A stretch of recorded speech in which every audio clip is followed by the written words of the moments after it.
This video has been created for those people who are searching for jobs in the Middle East, specifically Dubai, UAE. But some of the points that I mentioned in this can be used if you're searching for a job locally. The second is the goal of this video is to prepare you mentally, physically, and emotionally for the challenges that lie ahead. And this is the kind of advice you wish someone you who love and care about you would have told you. I generally give this advice to my clients, my students, and people I care about. Next one is watch this video at 1.5x speed or 2x speed.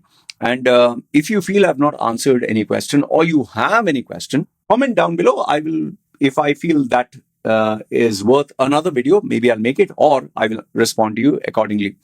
And last but not the least, if you have a point that you can add value or give others a perspective, please do comment down below because people definitely read them. Having said that, watch the video and I hope it gives you value.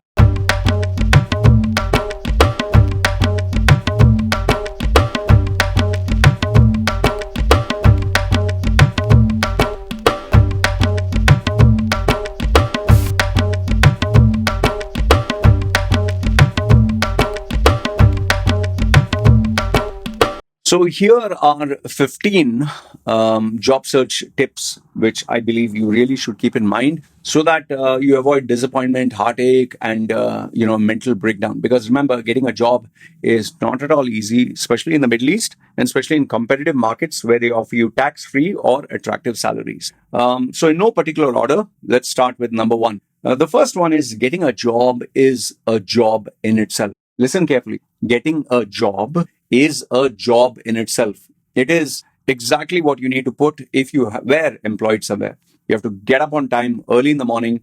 You have to have a game plan. You have to execute that game plan. You have to have targets. You have to have meetings. You have to have whether correspondences or whether you have to generate interest in somebody who doesn't want to talk to you. And it doesn't involve just sitting in front of your monitor and constantly sending emails.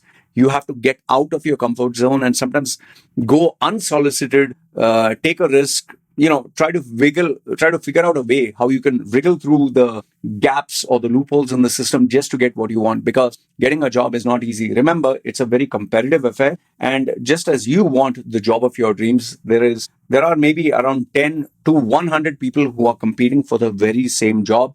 And most of them, this is a fact, most of them are better than you, more experienced than you, and some of them have better contacts and connections than you. So you need to do whatever it takes to stand out. So that is point number one. Point number two is you must have a mentor or someone senior or someone with experience to guide you, because so many a times I've noticed people think, okay, I'll get a job and then I'll talk to my friend, my buddy who's my age, he's another bum chum of mine. Hey man, don't worry, you'll get. No, you need someone with a perspective, with wisdom, knowledge, experience, who can tell you, see, listen, like he will ask you, he's like a father figure. Where did you go? What did you do? How many minutes was the interview? What did you say? Okay, this is what you said. That was right. This is what you said. That was wrong. When did the guy ask you for, to follow up? So he's more like a person who generally not only jogs you through everything that happened, but also gives you a strategy. Okay, listen, now this is what I want you to do next. And it helps you because, when you do anything that is out of your comfort zone or say a new venture, most of us, we run like headless chickens without knowing whether what we're doing is right or wrong. So having a mentor gives you a clear-cut direction because that person has been there. He has gone through what you're going through and he'll be able to give you a perspective. And sometimes, even if you have experience, it's good to have someone who is not emotionally attached to what you are doing, because the fact remains, when they are detached, they can tell you, see, listen, you're taking this too emotionally. This is not the direction you have to go. You have to go here. All right. So have a mentor or someone senior or someone you look up to who can guide you. He need not be a professional paid, let's say, mentor. Maybe he can be someone who is, elder than you a couple of years. But don't go just with someone who is 1-2 years. Go with someone who is qualified for the job. Don't just go for, oh, he's 30 years elder to me, so he can guide me. No, that person should know and have the expertise to guide you. All right. And it's always better to have someone in the same line of work. Let's say an engineer guiding you if you are an engineer, or someone in Dubai who's guiding you for Dubai jobs. Don't ask someone who is based in India to tell you about what is happening in Dubai. maybe even if they have the wisdom and know how to get a job, maybe they don't know what is happening in Dubai. So remember, have a qualified person. Number three is it's good and sometimes really recommended to have a support group like Alcoholic Anonymous. They have their own people who are going through the same struggle, and they share the views, the challenges. Some of them share their failures, some of them share their success stories. So when all of them discuss together, you realize I'm not the only one who's suffering. So don't have a pity party. Like, oh man, the market is so bad. Oh, shisha, the racism exists, sexism. No, don't go for a pity party where they're moaning and groaning. Go to a place where everyone has the same challenge. It's like, when you want to get, let's say, high marks in your college, you sit with a study group. So it's important to have a group of people who are your well-wishers, who are either going through the same struggle or who have been there and are there to guide, support, and give you the, encouraging tap on the shoulder when you need it, because sometimes getting no and getting rejected can really, hammer your confidence. Number four is you have to, this is non-negotiable. You have to be totally prepared. There is no excuse for saying, oh, sheesh, man, I didn't know the answer.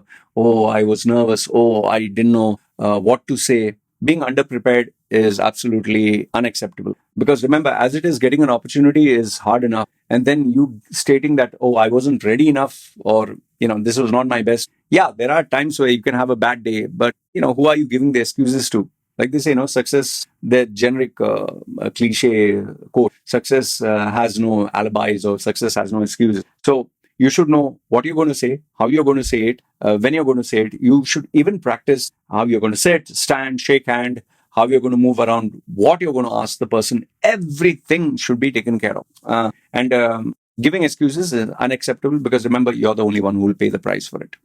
Number five is this one I tell, especially our people who are looking out for a job. There's a fine line between overselling yourself, telling I can do this, sun, moon, and stars, and underselling yourself and not knowing how to sell. Okay, the balance is being yourself, pitching yourself, making them realize that yes, you should give me an opportunity. A very fine line is there. Other than, telling them, I am amazing, I will do this, I will do that. Because the higher you raise the bar, or the more you have convinced them that your standard is up there, then you're supposed to meet it. It's like going for a girl on a date and giving her such an amazing experience that you have literally spent your whole month's salary on her. Then she'll expect you to do this every single meeting. And if you go anything below that, she'll say, no, I'm not interested. Because remember, you're going to join this company and you're going to work for them for, many weeks, months, and years to come. So if you put a standard up here, which is not at all realistic, then you're going to suffer. Number six is, it is by no means acceptable saying that, you don't have any videos of your own communication skill. You must make multiple videos of mock interviews. You must make multiple videos of yourself. How do you talk? How do you act? How do you behave? How do you walk? How do you interact with people? Because the more videos that you watch of yourself, the more you'll realize, sheesh, man, I never knew I say this word or that word, or I move this hand. There are many people who don't know that they are scratching their face. There are many people who do not know they use the word, there are so many crutch words that we tend to use. Basically, so once you have a lot of video footage of yourself, you'll come to know whether what you're doing is right or wrong. And sometimes you might think that a certain gesture or mannerism is cool. Like I've known some Muslim guys do, like this. And I ask them, like, what is this? What are you doing this for? You say, no, sir, this is out of respect and all that. Then when I show them the video and I replay it, I say, see, it doesn't look nice. Because have you seen a successful executive do like this? This is all Hindi filmy, this thing, don't do it. So there are a lot of mannerisms. In fact, many of our Indians are not aware of the fact that they're not, okay. Like this might sound funny, but there are people who actually do that. And then you have people who pronounce certain words in a bad way. This all can be realized, or you will come to know about this only if you have video footage of yourself. Number 7 is, don't expect extraordinary results by doing ordinary things. Sitting at home, sending 100 emails or 1,000 emails, or in a month, 100,000 emails. That is not, doing the extraordinary. If there's a choice, that you could send 100 emails versus going and meeting someone personally on a one-to-one basis with an appointment that has been pre-agreed through a contact. That one appointment will eclipse 1,000 random unsolicited emails. Seriously. So what you need to ask yourself is, am I simply doing this because I want to be in my comfort zone and I'm lazy? Or do I really believe what I'm doing is going to give me results? Because keep in mind, sitting at home and sending emails, anybody can do that. But getting out there in the heat, in the sun, where it's inconvenient, the difficulty of going, taking a cab or a sharing vehicle or a transport, standing outside the company and, trying to get that appointment that really all other candidates are, that is what will make you stand out. So don't do what everyone is doing. Figure out the loopholes in the system. Figure out how you can stand out to show that you really want the job. Then number 8 is, this one is a given, but sometimes I need to remind people it's going to be bloody tough. It's going to be very rough. It's going to be heartbreaking, mentally, emotionally, and physically. It will break you down. There have been so many people whom I've seen, they literally break down in tears and they cry because they've been looking for a job and they're not getting what they want. And I'll tell you, it is not easy, especially when you don't know when the solution is going to be there. Like, when is the day of redemption? When is the day where you're going to get the call and people are going to say, yes, you have the job? It can be a dark, lonely, and terrible phase that you go through, because when you have money, everyone's there. When you have a job, everyone's kissing your ass.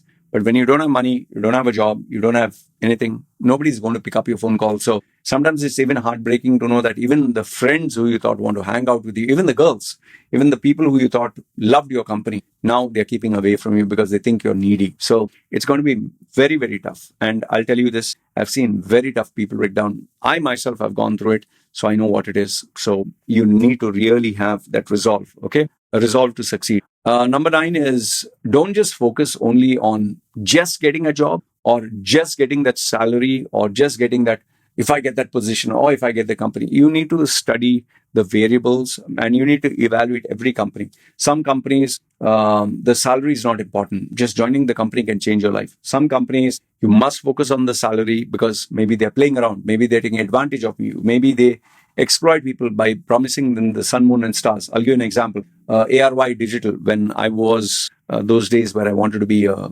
famous movie star, kind of video jockey and all that. ARY would love to have young people come on their show and do things for free, whether you're a writer, scriptwriter, producer, director. They'd make you work for free. They'd exploit you for months. You think that, oh, I worked as an intern, I worked for so long, they'll give me the job. No, nothing. And then they'll kick you out and bring the next one. While there are some other companies where if you just have that on your resume, Oracle, Microsoft, Citibank, it can be any global brand, that itself will speak volumes, even if you just worked as, let's say, an intern for 6 months. So evaluate. Not every company should be evaluated not every company should be considered or judged based on just salary or just position or just, let's say, overall package. Just use your discretion. And if you're not sure, ask someone. Number 10 is this one. Just be careful. How do you take the advice? But honesty is not the best policy. Like, for example, if someone were to ask you a weakness and you say, I don't like to take shit. Seriously, people have given such answers. Or honesty is, I get bored very easily. Or I lose my cool when people don't do their work. Yeah, you're being honest over there, but I don't think the employer would be very eager to take someone who has a short fuse or who's lazy or who's not consistent. So it's not honesty, it's diplomacy. Okay, there's a difference. So I'm not telling you to lie, but at the same time, know how you're going to give the answers. Like, you cannot say that I'm very aggressive in my workplace. Maybe the company is, focusing on teamwork and developing others. So if you say I'm very aggressive, I want to achieve number 1, they'll think, oh, he's not a team player. So smart diplomacy. And yes, you should know how to say what you want to say, and you should know when to say it. Okay, that takes a little bit of wisdom. Number 11 is, this is a rather sad reality, but between two candidates, one who's attractive versus one who's unattractive, the attractive one always gets a job. Between one who relates to them, same culture, tradition, background, religion, versus someone who's totally from completely a different, distinct place, they'll always choose the one who's familiar. And between someone who's likable versus someone who can get the job done but is not likable. They will go for likable. I'll give a small example to make things clear. One is if you're attractive, between a good looking guy who keeps himself physically fit versus a guy who is like, say, 300 pounds. Okay. They'll look at the guy who's plump and fat or whatever as this guy's lazy. This guy who keeps himself fit, values himself much more. Same thing with female. If they have a female who really looks attractive and beautiful, they would prefer her, same skills, over someone who is like, 40s or who is, say 100 kilo more. Okay. Second one is familiarity. An Indian guy would normally prefer an Indian guy. Muslim guy would prefer a Muslim guy. Arab guy would prefer an Arab guy. It's very rare when you see, let's say, someone from India who is ready to take someone who is Pakistani or someone who is, let's say, from Africa. Why I'm telling you this is the hardcore reality of what happens in the Middle East. And likability, if there's one person who has an amazing personality but average skill versus someone who is very good at what they do but can prove to be an irritant or a piss pot, the person will say, I have to sit with this guy for the next 2-3 years. Who would I prefer? The guy who I like or the guy who's overly smart? So keep that in mind. Human emotions come in the way. Number 12, very important, which I make all my clients do. Take notes before the interview, take notes during the interview, take notes after the interview. I know the question will be like, isn't that distracting if I were to sit and take down notes? No, it is not distracting. When the person's talking and if you take down notes, what is important? Let's say he asks you, what are you doing? Just say, sir, I'm noting down what is important that you're saying. And if he says, no, just don't take it, fine. Say, okay, let that person feel comfortable. After the interview finishes, when you're down, let's say you left the office, go down, sit down at the, ground floor or wherever, sit on a chair, sit and take down from your memory all the conversations, interactions, engagement that you have, because that proves to be valuable data. And once you reach home, evaluate the whole interview process and ask yourself what worked, what didn't work, what you could have done better, because that will help you be prepared for the next interview. Ask yourself, evaluate do's and don'ts. This is, I should have said that, I shouldn't have said that. So that will prove to be a reminder for the next interview where you'll be better. Number 13 is interview process is like speed dating. You have a very limited frame of time where you have to give your best and you have to put your best foot forward. And you have to prove to be attractive enough where the person wants to know more. So make sure that you have all the information that is of interest to the other person, not to you, to the other person. And it should be a fine line between overly bragging or sounding like you're full of yourself versus a person who's shy. So keep that balance. Remember, people want to like you. Okay. People want to feel they can relate to you. People want to feel that, yeah, I think I can work with this guy. So it's like speed dating. They should feel you're trustworthy, not, oh, this person is like, oh, too high or too big, or I find something funny about this. All right. Number 14 is, if it can't be measured, then you can't improve on it. Let's say, for example, okay, if I ask you, how many interviews did you go through? I went for some is not good enough. I went for 14 interviews. Okay. Then you can analyze. If you do not know how much time on an average you spend for an interview, then you'll never understand why one guy gets, at least they speak to him for 1 hour or 2 hours, while they just spend 10 to 15 minutes, or vice versa.